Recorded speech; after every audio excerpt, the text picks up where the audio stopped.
I'm Diana Steele, and I'm here at Fresh Street Market in West Vancouver, and today I'm talking about preventing the common cold or flu. It is our cold and flu season. It actually goes from November until April, so really we're only free in the summer, and there's still the summer cold.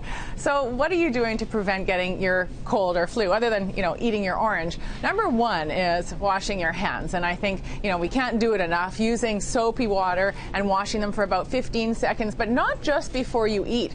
Also before you touch your eyes or your nose, because the viruses can actually still get in to through your nasal passages and your eyes and infect you and give you the cold or the flu. So making sure you're washing your hands really well in the soap and water, or using one of those hand sanitizers. Washing countertops with a disinfectant spray, and also if you have sick people in the family at home, washing door handles and taps, which can really reduce the transmission of those bacteria.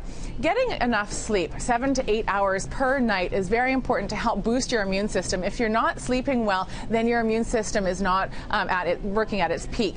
So that can be very important, as well as getting regular exercise, but not too intense.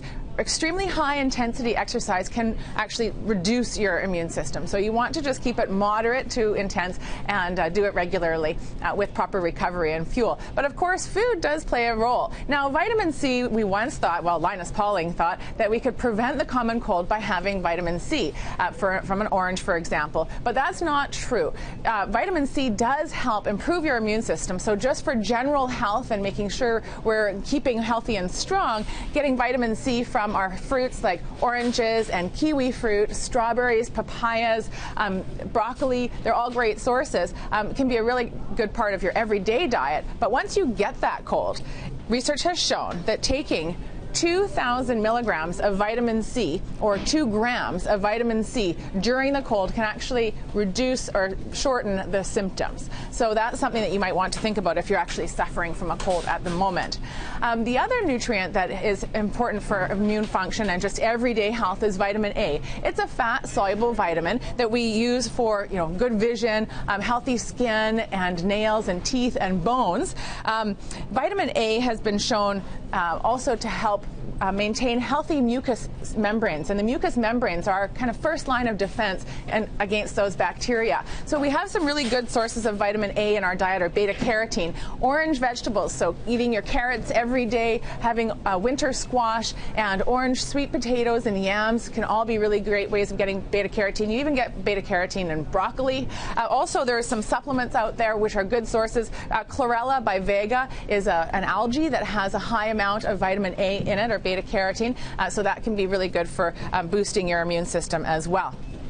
Another really important nutrient is vitamin D, and vitamin D has been studied not only in reducing or improving bone health, but also reducing your risk for flu. What vitamin D does is helps to produce proteins that can help fight the viruses. So it's been really researched in terms of influenza. Taking a vitamin D supplement throughout the winter when we don't have enough sunshine is a good idea. Also paying attention to food sources like your fortified beverages like almond fresh, or a glass of milk, or some yogurt or cheese that's made with milk that has vitamin D in it. And you're looking at 600 to 1,000 milligrams per day. The other nutrient is zinc. Now, zinc is good just for general immunity, and it's very easy to get in your diet. So getting chicken, I have some chicken here. Yogurt also is a good source of zinc. Oysters, if you like to eat your oysters, that's a great way of getting zinc. You get it from nuts and seeds and even baked beans. So it's not typically a nutrient that you are deficient in because it's so plentiful in our diet. But some research has shown that zinc supplements, or a zinc lozenge, no more than about 30 to 40 milligrams, maximum 40, would help reduce the symptoms of a common cold. So potentially, if you are suffering from a cold, you might want to take some zinc if you think you might not be getting enough.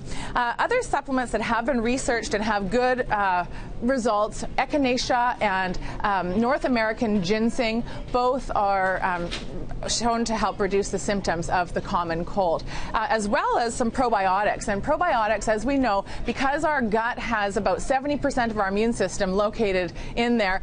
We want to make sure it stays healthy, and so helping to provide healthy bacteria to maintain our normal gut flora can be very beneficial. The research shows it needs to be at least 10 billion active cells, and taking it every day for 3 months before the cold and flu season. So pretty much end of summer, start taking your probiotics if you tend to get a lot of colds and flus, and then take it constantly throughout the cold and flu season, and it may help reduce the number of colds and the duration of your colds during this cold and flu season. And yes, wash your hands. Number one.